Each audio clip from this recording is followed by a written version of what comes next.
Assalamualaikum warahmatullahi wabarakatuh. Perkenalkan, nama saya Nancy Sabrina Aurelia dengan nomor NRB 5001 23 1143. Di sini saya akan menjelaskan mengenai manajemen laboratorium.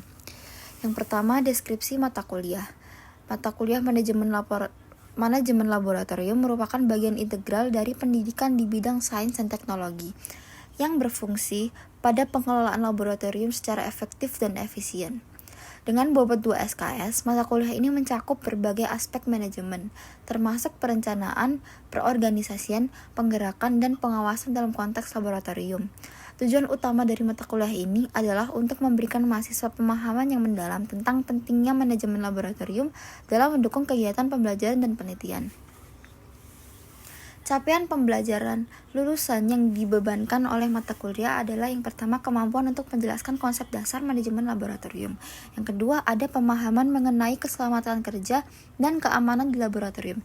Yang ketiga, ada keterampilan dalam menangani bahan beracun dan berbahaya. Yang terakhir, ada pengetahuan tentang sistem standarisasi laboratorium serta persyaratan teknis dan mutu laboratorium, pengujian dan kalibrasi. Capaian pembelajaran mata kuliah yang pertama adalah mahasiswa mampu mendefinisikan manajemen laboratorium dan menjelaskan pentingnya keselamatan lingkungan laboratorium. Yang kedua, mahasiswa dapat mengidentifikasi dan menerapkan prosedur penanganan bahan kimia berbahaya. Yang ketiga, mahasiswa memahami ruang lingkup sistem standarisasi laboratorium serta persyaratan mutu yang diperlukan untuk laboratorium pengujian. Selanjutnya, pokok bahasan. Yang pertama, pengertian dasar laboratorium, yaitu menjelaskan definisi laboratorium sebagai ruang yang dilengkapi untuk melakukan eksperimen ilmiah serta peran pentingnya dalam pendidikan dan penelitian. Yang kedua, keselamatan kerja di laboratorium, yang menguraikan prinsip-prinsip keselamatan kerja yang harus diterapkan di laboratorium untuk mencegah kecelakaan dan memastikan lingkungan kerja yang aman. Pokok bahasan berikutnya, yang ketiga adalah penanganan bahan beracun dan berbahaya, yang membahas prosedur yang tepat dalam menangani bahan kimia berbahaya, termasuk penggunaan alat perlindungan diri atau APD dan teknik penyimpanan yang aman.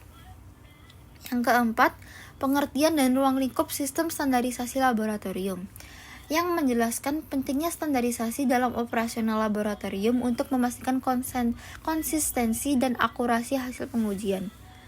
Selanjutnya, pokok bahasan kelima adalah persyaratan teknis dan persyaratan mutu laboratorium pengujian dan kalibrasi, yang menguraikan kriteria teknis yang harus dipenuhi oleh laboratorium agar dapat beroperasi secara efektif, termasuk akreditasi dan sertifikasi.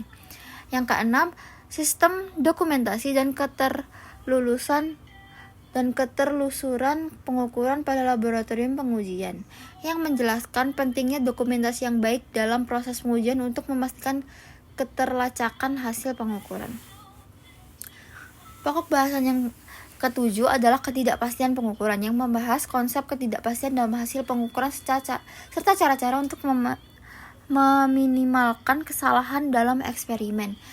Dan pokok bahasan yang terakhir adalah sistem inventory laboratorium, yang menguraikan metode pengolahan inventaris alat dan bahan di laboratorium untuk efisiensi penggunaan sumber daya. Baik, sekian yang bisa saya sampaikan. Terima kasih banyak. Wassalamualaikum warahmatullahi wabarakatuh.